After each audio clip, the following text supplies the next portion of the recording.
afternoon. I'm Marjorie Stevens, CEO for BBB serving Northern Indiana. We welcome you today to learn about Google and how it can help grow your business through various tools. We hope you find today's content useful. We're pleased to welcome Representative Demian Poll from A+ accredited business and Fort Wayne digital marketing firm BRANDERMIND.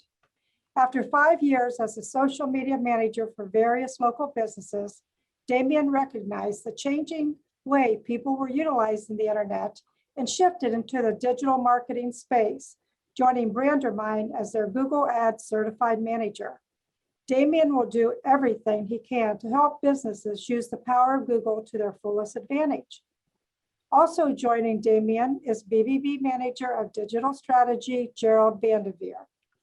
Gerald joined BBB in January 2018 and is responsible for managing BBB's multiple digital visibility programs, including Google Ads, enhanced listings, and our newly trademarked Trusted Advice program.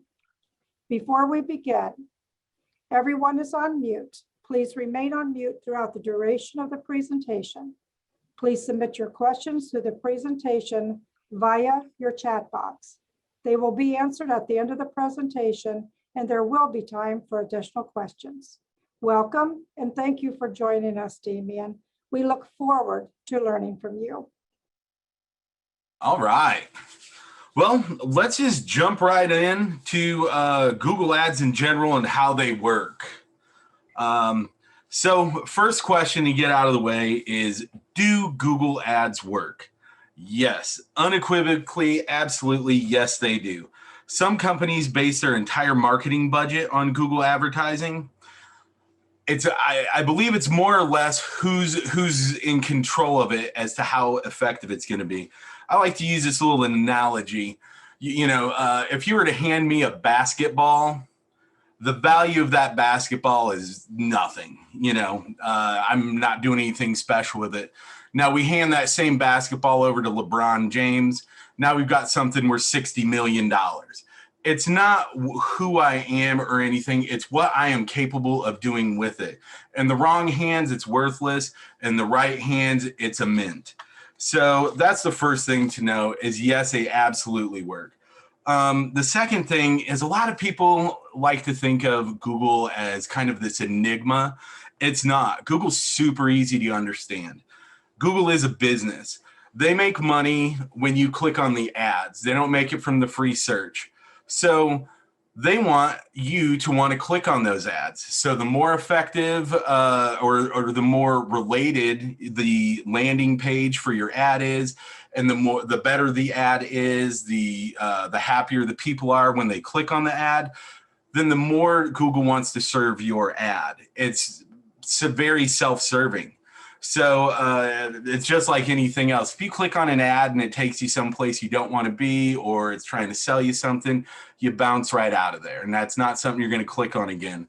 So they want these things to be very valuable to people. They want them to be explanatory and tell things and give people good information. So that's the truth about Google. It's not a trick, and yes, it does work. You just have to know how it works. So we've got Demian today with us.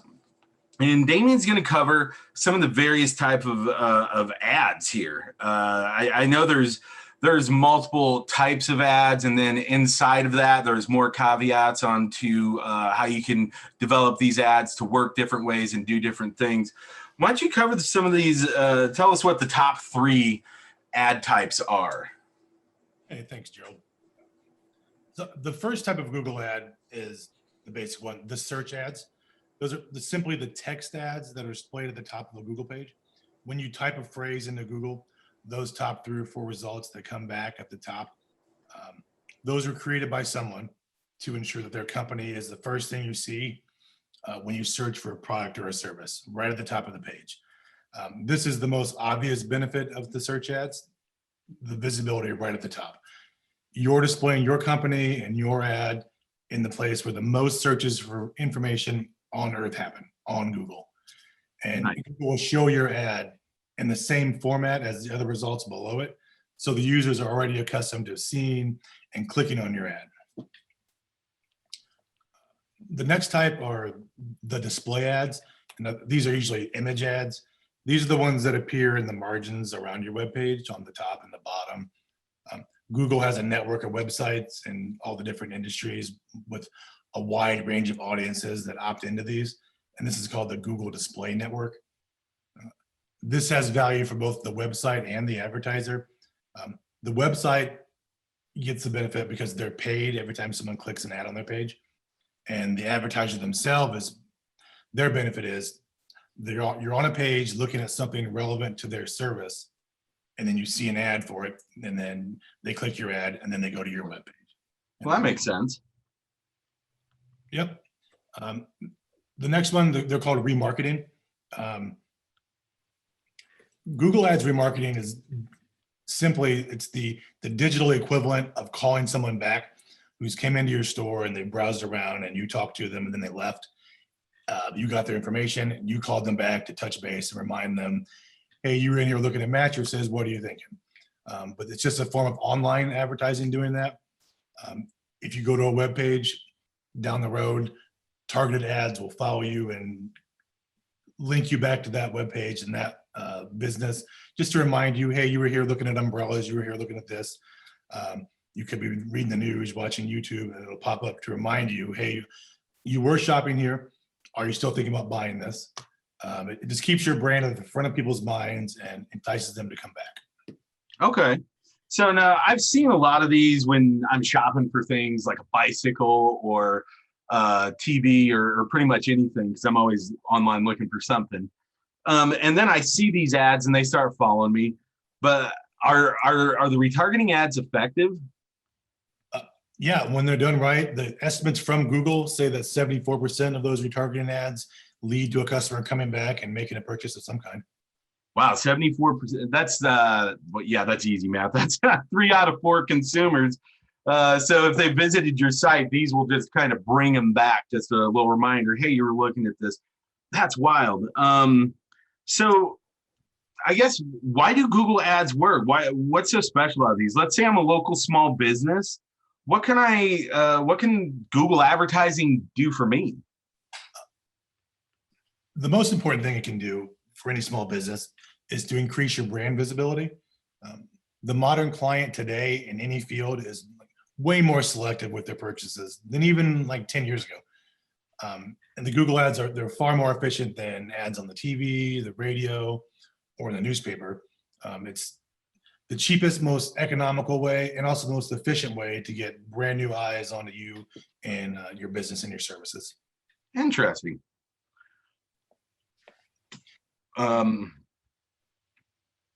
Does it also help distinguish us from some of the other guys?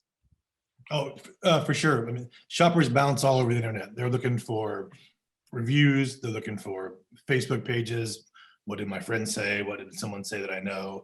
Really, any way they can get as much information as possible before they come into your store and talk to you. They want to know as much as they can possibly know, so they feel like they're equipped to make the best decision. So the more relevant, the more professional your ads are looking, the more likely they are to do a deeper dive into your business. So the path from being curious to being a client, it just really starts with how far above the crowd your ads and your business looks compared to everyone else. Nice. So what's in it for Google? Why are they trying to make these so great? Well, it's pretty crazy when I learned this. 97% of Google's revenue comes from their ads, which is some inordinate amount of money. So it's important to understand when you think of it this way, that Google's incentivized for their ads to work. 97% drives their whole revenue sheet. So the more efficient, the more successful you are as an advertiser, the more money you make, but their bottom line, it's the more money Google makes. So your businesses are literally the lifeblood of what makes Google run. So they want you to be as wildly successful as possible. Okay. Well, heck, with 97% of your revenue coming from one source, I guess you would focus on that. So, so I guess more specifically, as a small local business, how are these ads going to work for my business specifically? So Google can seem intimidating or scary to start with, but one thing to know is that Google allows your ad campaigns to be as amorphous as you like. You can bend them and stretch it and shape it. Really, however the analytics dictate to you, you can make the ads look that way. Whether it's through variable keyword nomenclature, visual ad extensions that let people call you directly from the website, or some of the more like super targeted capabilities of crafting a specific audience, a demographic, zip codes. Google lets you design your campaigns in really any way you can imagine. Okay. So I guess my next question would be like, how do I know if they're working? Well, they're measurable. I mean, you can literally track every dollar you spend to the penny.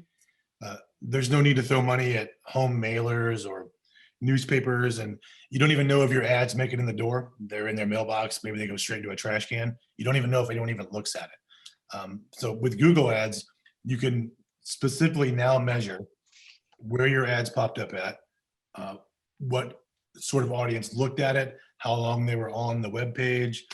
You can control exactly where your money goes. That way you can make informed, data-driven decisions rather than just what we've always done in the past. So it helps you know how to proceed going further. Okay.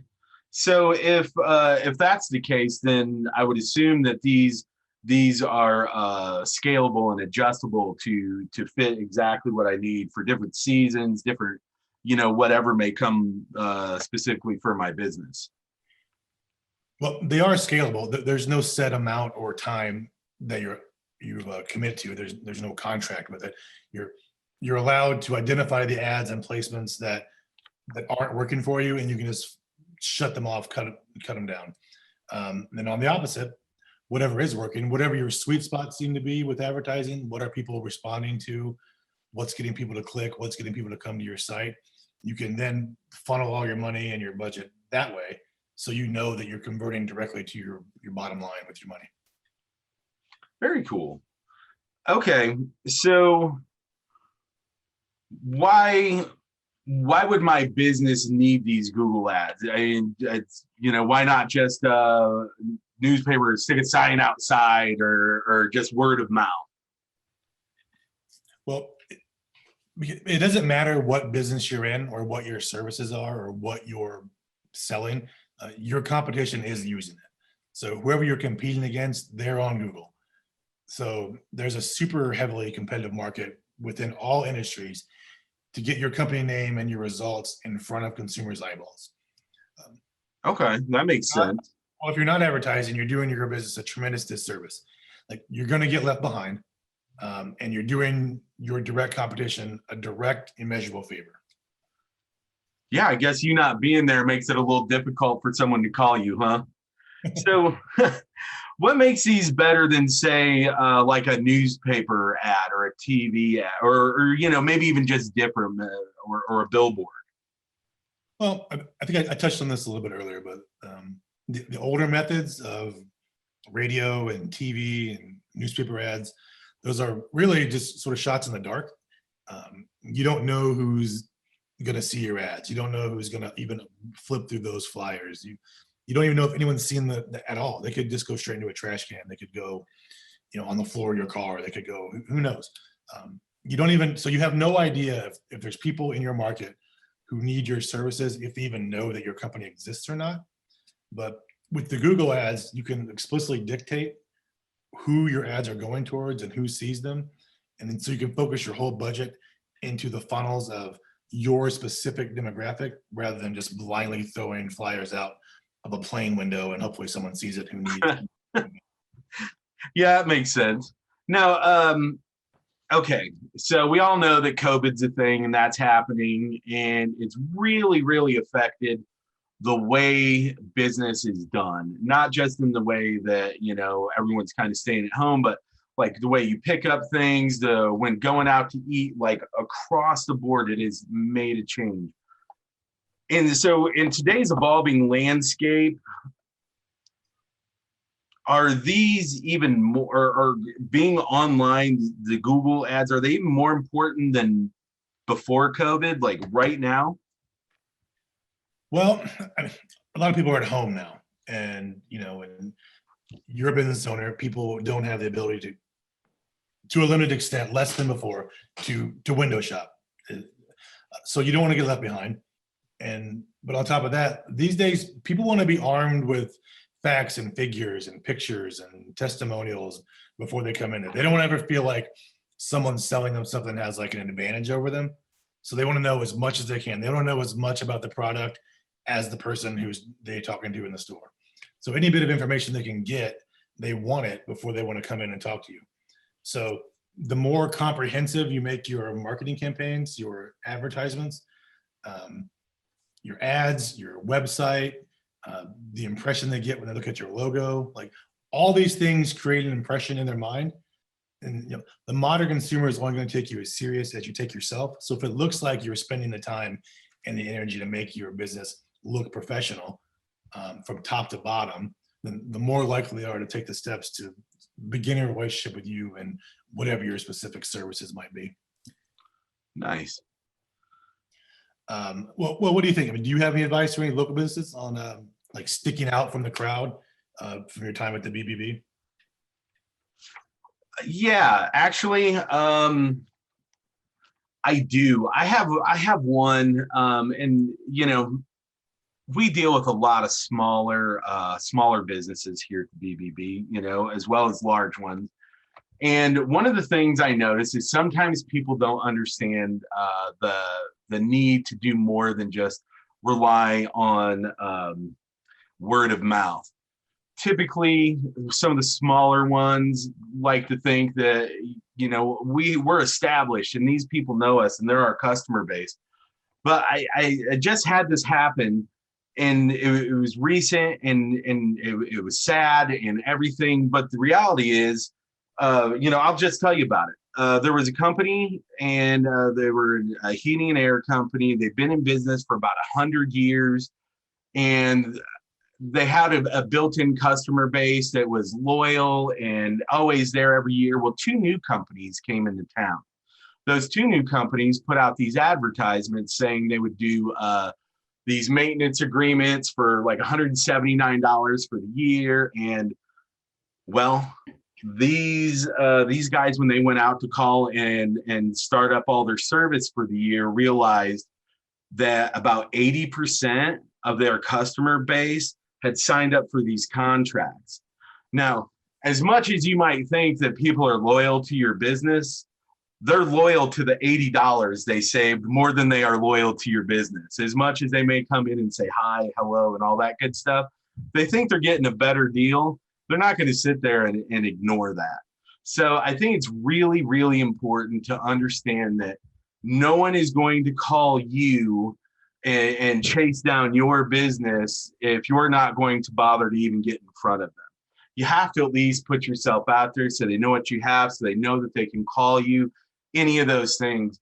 And there's a lot of things that run along with that, like whose mouth is your name in? Is it a reliable person? How old is that? Those things are all part of it, but actually getting out there and letting people know you exist is, I'd say, key to any kind of thing like that.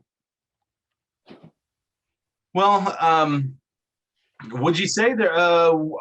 Let's talk about some tips and tricks. We talked about what these things do. What kind of let's say here, I'll do a scenario for you. Let's say we have $1,000 to spend this month on Google ads.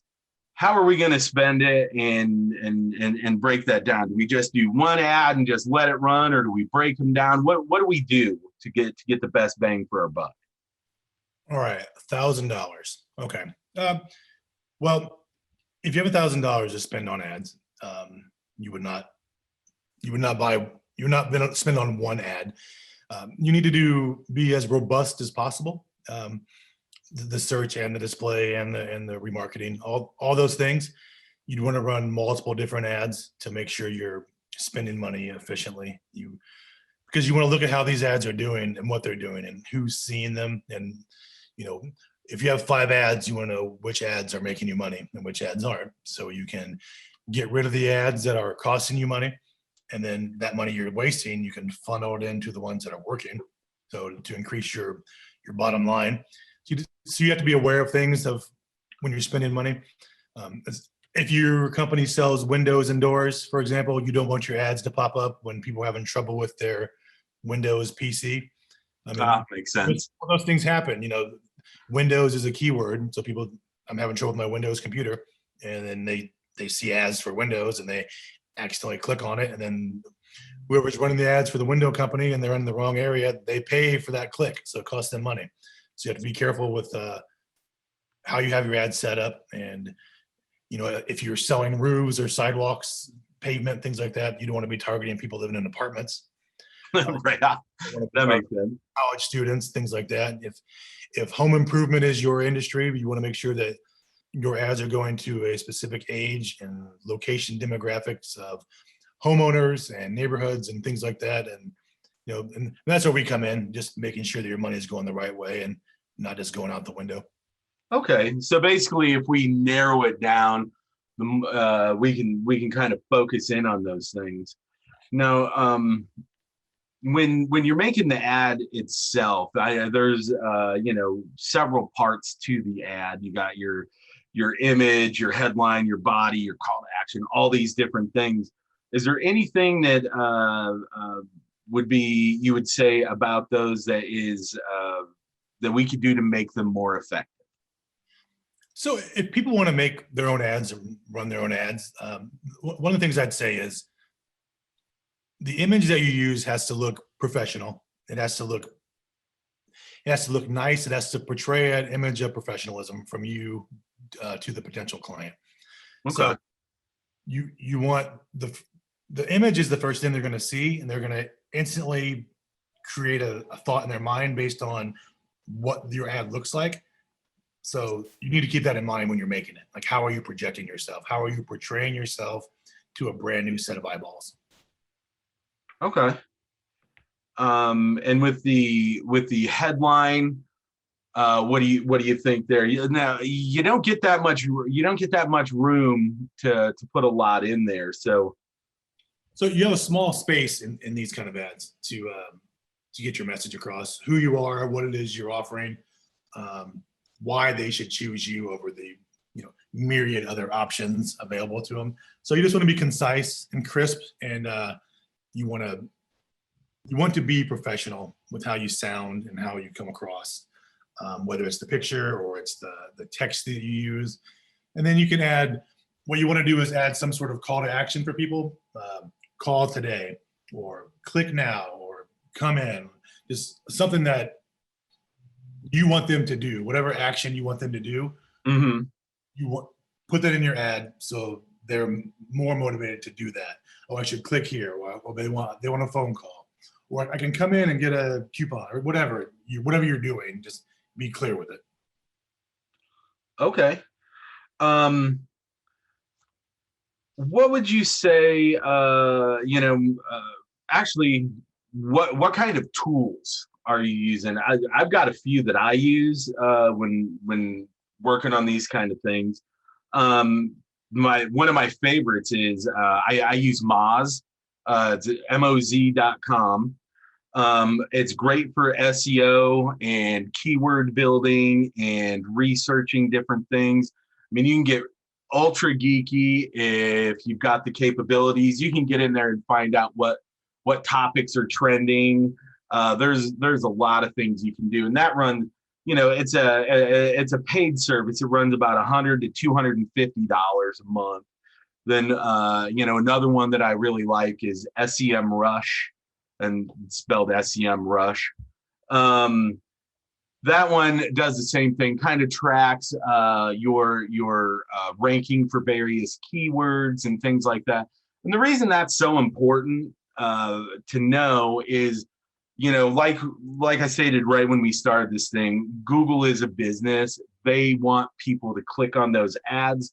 The better your ads, the cheaper they are to run. So where it may cost one person $5 to run 1,000 ads, it'll cost you $1 because you're more dialed in.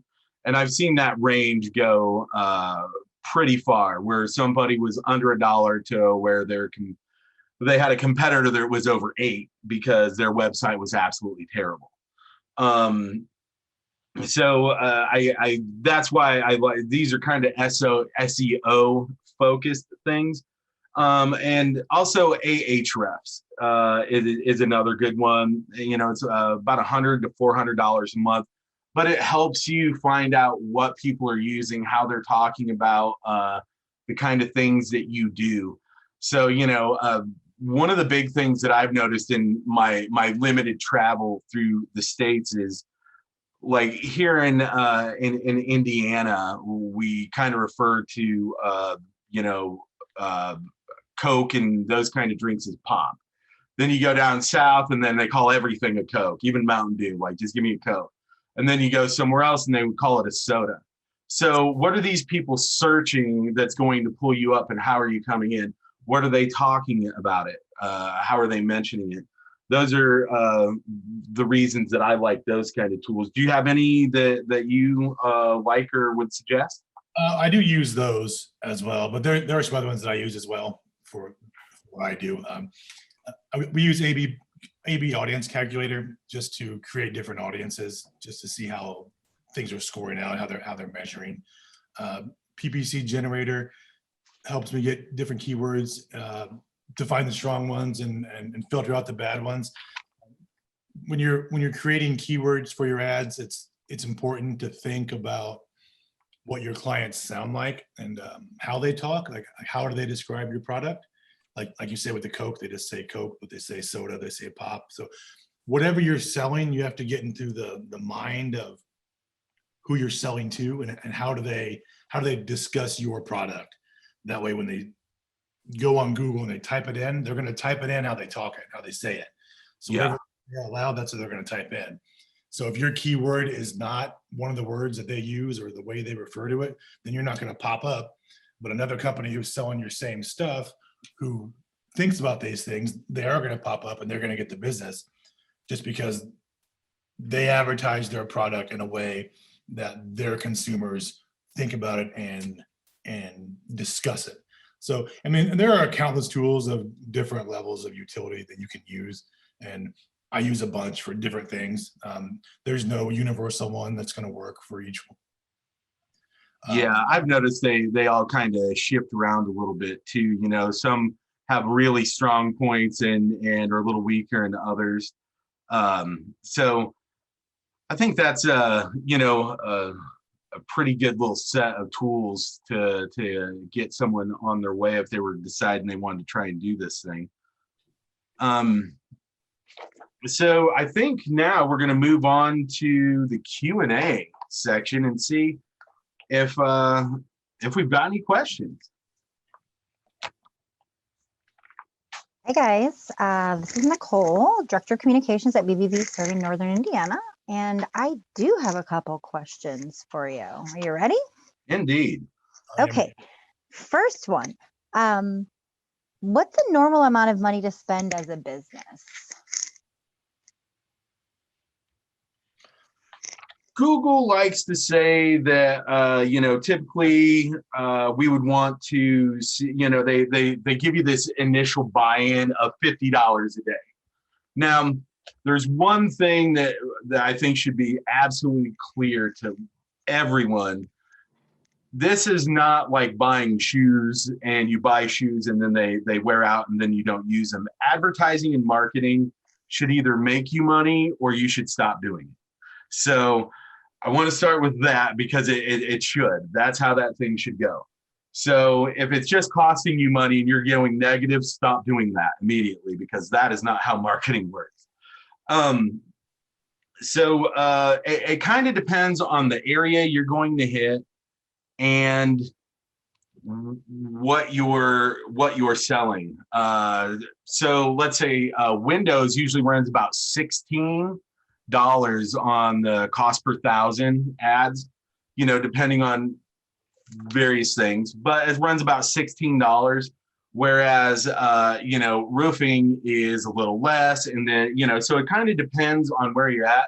But I would say if you could run in a local area, if you could run anywhere from 500 to 1,000, I think you would really get some impact there. What do you think, Damian? You can definitely start in that area, and you'll see immediate results. And the thing about advertising is, it sounds like once you put the money in, you're feeling, how soon am I gonna get these results? The results do start coming in, and what it makes you want to do is, oh, well, I should have put in twice that much, because then, and the results are scalable and trackable, and they are exponential the same way.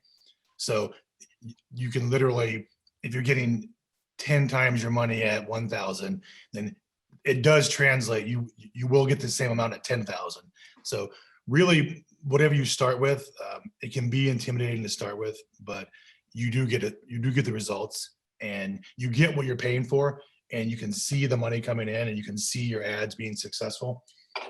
So it's 100% worth it, because everyone else is doing it that you're competing against, and you got to stay relevant. Awesome. That makes sense. Thank you. I have 3 questions. If anyone else has any questions, you can drop those in the chat. They'll be happy to answer them for you, but I'm just going to read the questions that we had in beforehand from some people who couldn't join us today. So the next one is, what are the top 3 things that I need to have dialed in to be effective? I would say you want to make sure that your ads are lined up effectively. You're targeting the correct people. You're in the right demographics. You're in the right areas. You're in the right zip codes. What you're trying to sell is being shown to the people who would want to buy it. As simple as that sounds, but that is a slippery slope you can fall down with Google, because it allows you to do so much. If you're not set up properly, you can lose some money trying to get caught up. So that's part. You also have that makes your budget more effective if you're more aware of where you're spending your money at. Okay. I think one of the big things for me is, I often have to do this. Well, it's not often. Every single time I've made it part of my process, I take myself out of the equation. I think like I think, I have to, as a marketer, I want to think how other people are thinking. What do customers for these kind of things, what do they come in and what do they ask for? How are they standing? All those kind of things. I have one ad I was doing for this major home and garden company, and I remember they had 3 specials, and I had accidentally clicked to make another ad, and I was like, well, I'll just make one since I've already got it there. And I just changed it from these specials that were pretty deep discounts to one that just said, have a beautiful garden. And that one took 70% of it, because everyone was actually coming. They weren't looking for the discount. They just wanted a beautiful result.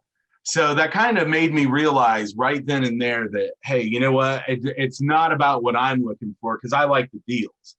It's what is everyone else looking for? What is their end result? What is, their situation's not my situation. So I shouldn't just assume that it applies to them. And I need to put out multiple kinds of ads from different kinds of people. So, maybe you have low budget, then you have high budget, then you have, somebody who's looking for a kind of result. I like to split them up like that. Okay, so that makes sense. So I should have some ads that are saying have a beautiful garden, but then also some that talk about a discount, because there may be people who are motivated by the discount, like I am. I'm a sales shopper, right? So you can kind of catch all of them with those. That makes sense. Yeah, I'm the exact same way. I don't think I've ever missed a clearance aisle. Yeah, right. Okay, so someone asked how they know if they should hire someone to do this, because it does sound a little bit technical, right? And so I guess my question is, can you do it yourself, and should you do it yourself, which are 2 different questions. Yes. Hiring someone else is not a bad idea if you really want good results. Basically what you're doing is you're paying for their knowledge of doing it, just like you would anything else. If you're a DIY kind of person, you're going to go out and buy wood and try and make your own things. Same thing here. But you know, just like if you wanted to make something out of your wood, you have to learn how to make something out of this. It's not just a given. So I say it's never a bad idea to do that because you're going to get the results you're looking for quicker. But it's all relative. If you don't need the business and have just way too much time, then that you can devote to learning how to do this stuff, then yeah, go ahead and, you know, sit down and try and figure it out and, you know, do some experiments and all that kind of stuff. But if you need results and your time is better spent on like your business and making sure your customers are happy, then I would definitely say, you know, hire somebody to do this for you. And one thing to absolutely be aware of is there are a lot of things out there that will lead you to believe that you have a company that's working on your marketing, when actuality what they're doing is they're shipping it off and having one of these bulk companies do it. And it's all automated. It's not very good at all. You'll get a little bit of results, but not actually near what you're paying for. So I would get somebody who's A, local, B, a real person that you know is doing it right here in town. They know what's happening in our local area. They know if we're flooded. They know if there's a big fire. They know what's going on, if traffic's down. There's a lot of different things that you know are important with those kind of things. And quite frankly, just going back to the LeBron James thing, you know, in my hands, a basketball is worth nothing. In LeBron James' hands, it's worth $60 million. If you got the time to try and be LeBron, go for it. Otherwise, I would hire somebody. Reminds me of a Pinterest fail, right? Because you're like, oh yeah, I can make that, and then $80 and 7 hours later, it doesn't look anywhere near as good, and I've got to then go buy what I probably should have bought from somebody to begin with. So I feel that. That brings me to my last question. Again, if you have any questions, feel free to drop them in the chat, or you can hop on and ask them. But the last question is there anything that I should look out for? If I do decide that I want to hire someone or investigate hiring someone, what are some questions that I should ask or look out for? I wouldn't sign a contract. Yeah, I agree. I got one question for you, and that's to answer this. If you were getting really good results from something, would you stop doing it? No. So what's the contract for? Is it because they're worried they're going to do really good things for your business and you're just going to want to run away from that because you hate success? Absolutely not. The contract's to lock you in for when they don't perform. Signing a contract makes absolutely no sense. Cell phones moved away from it because they found the same thing out. It's just not anything that makes any sense. Every single thing you do that's internet, digital-based advertising, you don't pay way ahead. You're not paying Google 6 months for ads that haven't ran. What you're doing is you're putting a budget towards it that month. If that budget, you know, and then you've got your next month and it moves on down the line, you're not going to be in a position where you're trying to buy, you know, $1 million worth of advertising and you're going to share it with people. That's not how any of this stuff works. Avoid contracts because contracts are only there to protect the person who's selling you something. Absolutely no way do they help you. Good advice. Thank you. Okay, anybody else? We've got a few minutes. So if you do, please drop those in the chat. And other than that, I think I want to just thank Demian for joining us and Gerald for his expertise. It's been great. We hope that everybody on the meeting today found it helpful. And we do hope that you'll register for future Lunch and Learns. We are working on our April Lunch and Learn now and should have that information out soon. Absolutely. I see we have a couple of questions here in the chat. So I see Elizabeth wants to know where you see these ads. That's a great question. It depends on which ad we're talking about. So if you're talking about a AdWords or search ad, That's when you go to Google and you punch it in and it shows up there in the top, however many they're running that day are ads. Those are search ads. Those show up only there in when you do a Google search. The display ads actually go anywhere that you're going. So if you're on crossword.net and you're trying to do crosswords or Sudoku in the morning or whatever you're doing, those little ads you see there at the bottom and top and sides of the pages and in between things or whatever, those ads are the display ads. Those are shot out to anyone and everyone everywhere. But the Google ones are trained to try and use a thing called user intent. I won't go too far into that because I'm trying to stay out of the weeds here. But user intent, it basically like helps these ads show to the right people, if that makes sense. So let me see. Lee Rowan says, as a small business, those help sites are out of our budget. If you had to pick one, which would it be? If I had to, the sites that help you out with that, there are free ones. I jump into Google and start looking around and see what you can find. The big difference is going to be the amount of effort and time someone can put into developing these programs.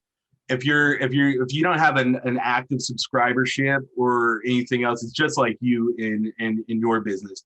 If no one's buying anything, you can love what you do, but that's how you keep it going and how you get it better and hone your business, buy new tools and all those kind of things. So the free ones are usually somewhat active or, pretty okay. And the pay for ones, just look for what's most popular out there. That's usually your best bet. Because there are, it runs the gamut just like anything else. There's more expensive and less expensive. I think too, Gerald, that's a good, if you do decide to hire somebody, they're going to have that suite of tools available for them, right? So they're Oh going to yeah, be able to absolutely. use all of those tools. And I do see the chat now, so thank you. I had lost it on my screen, so I apologize. Well, there's also a learning curve if you get some of them. Some of them may actually have training and they'll walk you through how to use it and they've got videos and everything else. But it's sort of like looking at a circuit board. If you don't know what those things do, it's kind of not really all that helpful as to knowing what some of the back end things of these sites do, what they mean. Some of them are more explanatory than others. It's kind of one of those things I would just kind of play with and see what you can find. Well, some of these sites even require like certifications and things like that. Indeed, they do. If you do decide you don't have the time to do it yourself and you want to hire somebody, whoever you hire, they will have that whole suite of tools available. You won't have to pay for it then. You would pay them whatever you're paying them. And all the tools, it's their job to have all the tools available to do the best job they can for you. So they're already certified at all these things and they've paid for them all. And it's just part of the package you get when you hire a digital marketer to do your things for you. Yeah, like a hairdresser. You don't bring your own curling iron, right? They've got it right there. I can put in all of these little Nice. Okay, we have a question from Kowalski. I don't have your first name, so I apologize, but he says, how would I utilize Google Ads hyper targeting as a manufacturer selling business to business? I would say in that, depends on what you're selling and who you're targeting. If you're selling something like drill bits for a CNC lathe, then you're going to target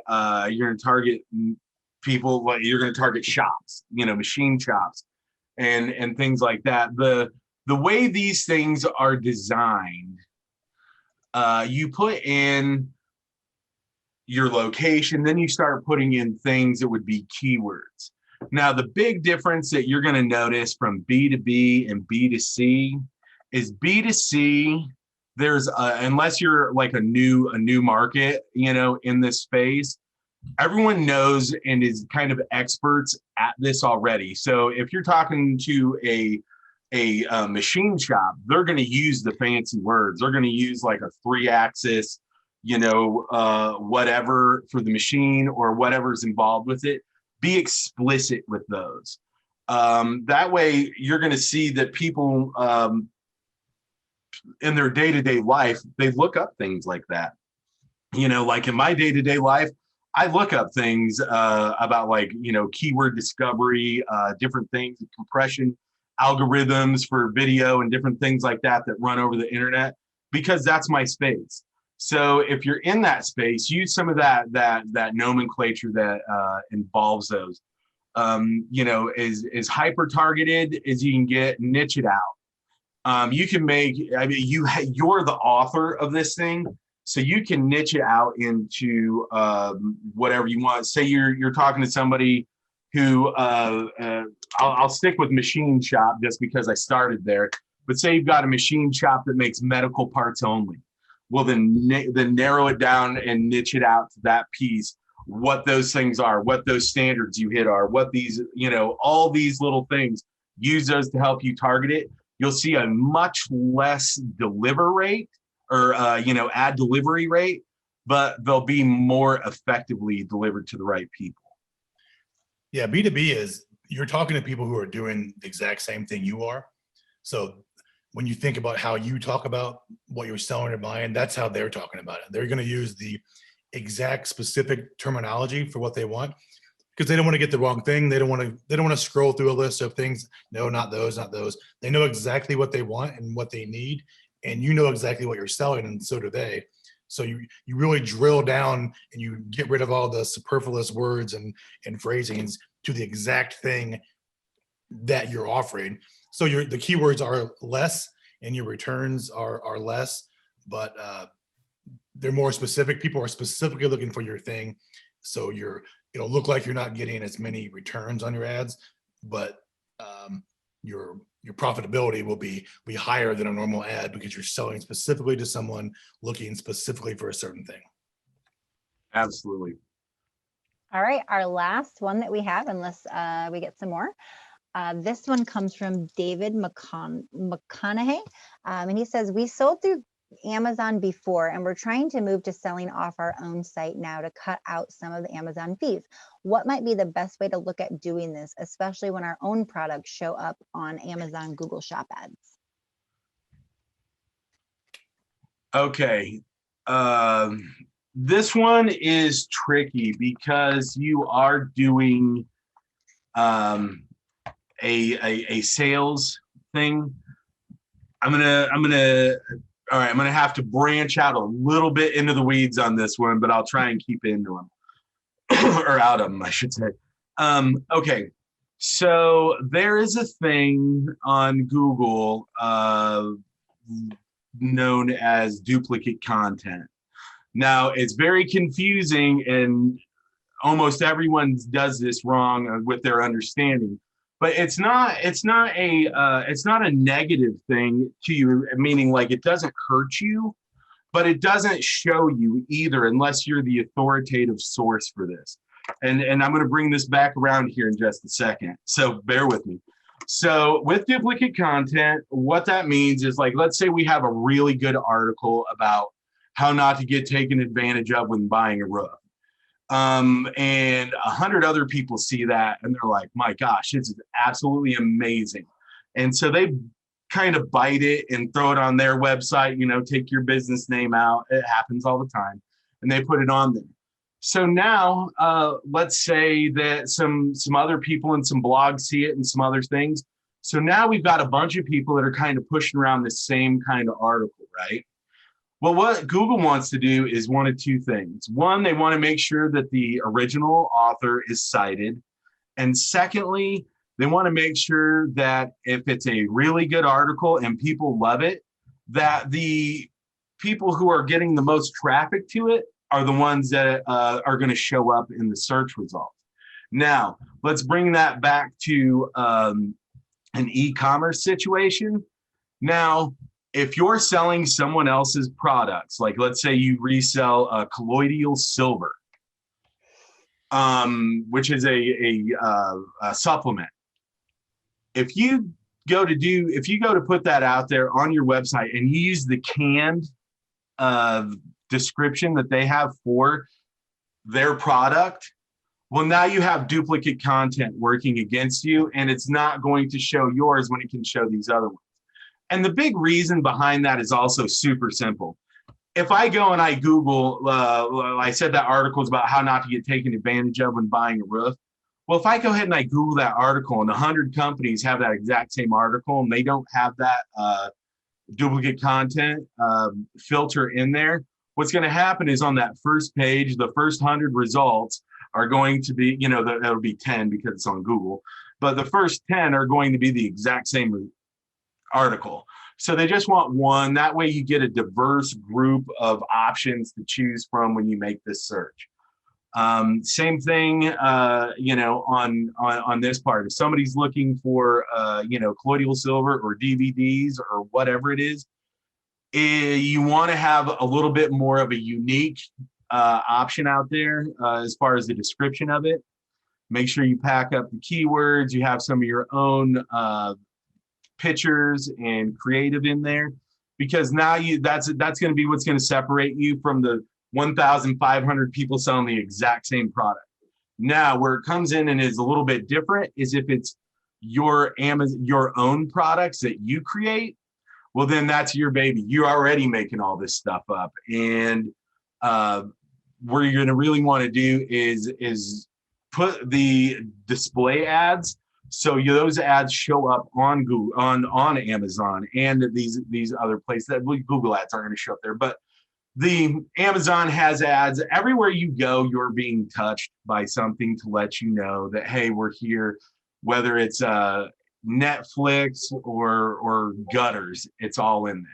So we just want to make sure that everyone gets a good visual of you. So make sure you kind of stand apart from everyone. That's going to be your biggest thing. And these are notoriously expensive to do. So try and figure out, that is a lot of get in there with your own hands kind of thing to keep that cost effective. Okay, that was super duper over my head, but I am hoping that I tried to stay out of the weeds. No, it's fine, because you know what, you get it, and that's what I think that's the, this is formidable, but with the right tools, you can conquer it yourself, or you can now potentially find somebody to help you conquer it. So I like that. Yeah, and if you're an accredited business, you should call us. That 423-4433 number on there, that is a number. Call us and ask us if you've got questions about something. If someone's trying to sell you something and it sounds corny or too good to be true or just doesn't jive up, we're here to help you with those things too. We are the added value to the BBB. We want you to succeed. That's our goal. And that's that's a big piece that separates us from a lot of the other companies, literally every other company, because their job is to try and get you to buy something so they can keep their lights on. Your accreditations keep BBB alive. These are all value. That's why we also are, a lot more cost effective and more nimble with what we are capable of doing.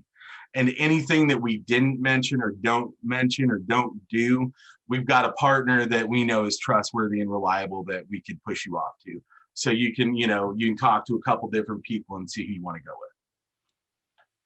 Love it. All right. Any other questions? If not, I think we're going to close it up. That was a really great overview. Again, I don't necessarily get it, but it wasn't for me. So, I'm a communications gal.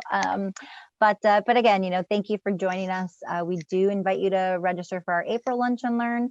You can also follow us on social media to find out what the April Lunch and Learn is. You can follow us on Facebook, Twitter, Instagram, and LinkedIn. We really thank Damian and Gerald for being here today, and we thank BRANDERMIND for sharing Damian with us. If you guys have any topics that interest you in the future for Lunch and Learns, please let us know. But other than that, have a wonderful day, and thank you guys again. Thanks for having me. Of course, always. Yeah, thanks everyone. Yeah, Melissa, we will record this. This is being recorded. So what we normally do is then we'll stick it on our YouTube page and post it on our social media. Probably by the end of this month, it'll take us a week or so to get it edited out. But yeah, so definitely check that out and you can review what you missed today. Yeah, and just one last thing here because I don't think we mentioned it. BBB also provides these services to accredited businesses. So if you have any desire for this, talk to us and whoever else. But it's out there. So reach out to us and see if we can't help you. Perfect. Thank you guys. Take care and have a great day.